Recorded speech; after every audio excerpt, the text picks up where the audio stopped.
انس بھائی کا انڈیا سے پوچھتے ہیں، آپ کہتے ہیں کہ مناظرہ کا کوئی حل نہیں ہے، اور مناظرہ کوئی حل نہیں ہے، اور دوسری طرف آپ مصباحی صاحب کو بلاتے ہیں تو میرے دوست اعتراض کرتے ہیں کہ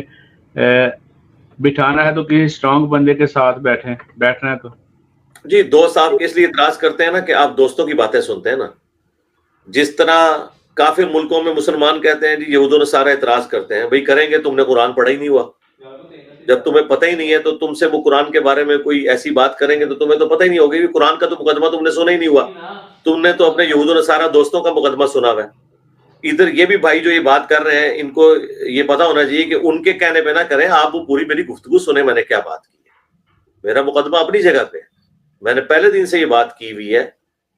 کہ ہم ان کے نمائندہ علماء جب تک ان کو ویڈیو میں سرٹیفکیشن نہیں دیتے ہم نہیں بیٹھیں گے۔ جو مصباحی صاحب والا معاملہ تھا اس ویڈیو میں نے اس بات کو ریپیٹ کیا ہے کہ مصباحی صاحب اور مفتی طارق مسعود صاحب یہ دو بندے ایسے تھے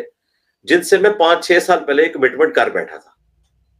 اور اس میں سے جو طارق مسعود صاحب والا ایپیسوڈ ہوا وہ تو آپ لوگوں کے سامنے ہے۔ تو مصباحی صاحب کو میں نے اس ویڈیو میں کہا تھا کہ چونکہ میں نے آپ سے پہلے اس زمانے میں ایک کمٹمنٹ کی ہوئی تھی لہٰذا میں آپ کو یہ فیور دیتا ہوں اس کمٹمنٹ کی وجہ سے، نہ کہ یہ کوئی نئی آفر دی ہوئی ہے۔ تو اس کو اس طرح توڑ موڑ کے پیش کرنا میرے بھائی، اس طریقے سے اگر آپ توڑ موڑ کے پیش کریں نا تو قرآن پاک میں بھی آپ اس طرح کی کئی چیزیں نکالیں گے جو دو مختلف جگہ پہ دو مختلف باتیں ہوئی ہوئی ہیں، حالانکہ ان کو جمع کر کے کوئی رزلٹ نکالنا چاہتا ہے۔ مثلاً قرآن پاک میں کئی جگہ جب قوم لوط کی تباہی کا ذکر ہوا ہے تو اس میں اللہ تعالیٰ نے کہا کہ ہم نے جو ہے وہ لوط علیہ السلام کو کہا کہ ہم تمہیں اور تمہارے گھر والوں کو نجات دیں گے سوائے تمہاری بیوی کے، لیکن قرآن میں کئی جگہ پہ یہ بھی آیا کہ اللہ تعالیٰ فرماتا ہے کہ ہم نے قوم نوح کو تباہ کر دیا اور ان کے گھر والوں کو حضرت لوط کو بچا لیا، اور اس میں بیوی کا ذکر ہی کوئی نہیں ہے۔ دوسری جگہ پہ آتا ہے کہ بیوی وہ تھی جو کہ نہیں بچائی گئی،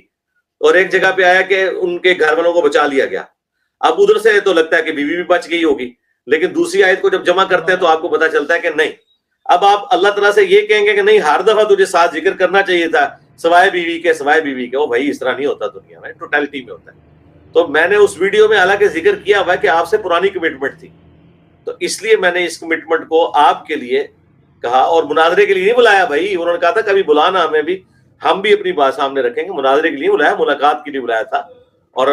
چونکہ انہوں نے کفر کے فتوے لگائے تو میں نے ان کو کہا کہ آپ میرے ساتھ بیٹھ کے بات کر لیں، آپ سے میں نے پہلی کمٹمنٹ کی ہوئی تھی۔ تو انس بھائی مجھے بہت افسوس ہوا کہ جس طرح یہود و نصارہ کی باتیں سن کے مسلمان بغیر قرآن پڑھے قرآن کے اوپر چڑھ دوڑتے ہیں، آپ نے بھی اپنے دوسرے دوستوں کی باتیں سن کے میرے بارے میں بات قائم کر لی، اور میری بات آپ نے سنی تک نہیں ہے۔ آپ پوری گفتگو تو سنیں، اور یہی حرکت کی ہے وہ ہمارے ایک بھائی نے، اویس ربانی نے بھی، اس نے بھی یہی حرکت کی کہ اس نے پکڑ کے پوری ویڈیو بنا دی ہے، ساری غلطی اس سے ہوئی ہے۔ پھر میں نے اسے فون پہ ڈانٹا، میں نے کہا یار تم نے یہ کیا حرکت کی ہے؟ تو وہ کہنے لگا نہیں وہ یہ میرا خیال تھا اس میں سے۔ میں نے کہا یار میں نے پورا خیال کلیئر کیا، تم نے اپنا لقمہ میرے منہ میں کیوں ڈالا ہے؟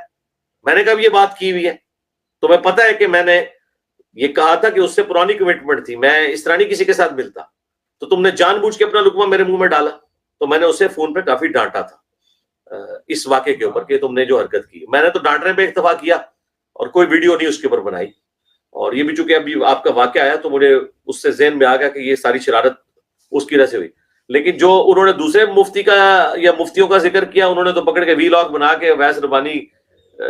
کے ساتھ جو کچھ کی ہے وہ ان کو اب میرے خیال ہے روحانی طور پہ آرام بھی آ گیا ہوگا، انہیں پتہ چل گیا ہوگا کہ انجینئر میں اور باقی لوگوں میں کتنا فرق ہے۔